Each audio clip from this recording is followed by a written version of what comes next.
Hey everyone, welcome to our channel. If your Apple ID has been disabled in the App Store and iTunes, then it usually means there is an issue with your account that needs to be addressed. So in order to resolve that, simply go to your App Store in your mobile device. And now inside the App Store, tap on the profile icon available in the top right corner of your screen. Then tap on your name. After you tap on your name, you'll get to see country or region option available there. Tap on it.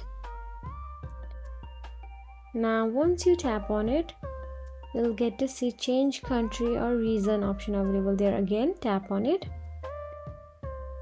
Now choose any of these countries. You can choose according to your preferences. After you choose them, simply tap on the agree option available in the top right corner. Now tap on the none from the payment method. And now you can just simply add any address of the country you have just uploaded. You can Google it and upload it, and simply tap on the done and check if it is solved or not. If it is still not solved, then you'll have to go back to the settings in your mobile device.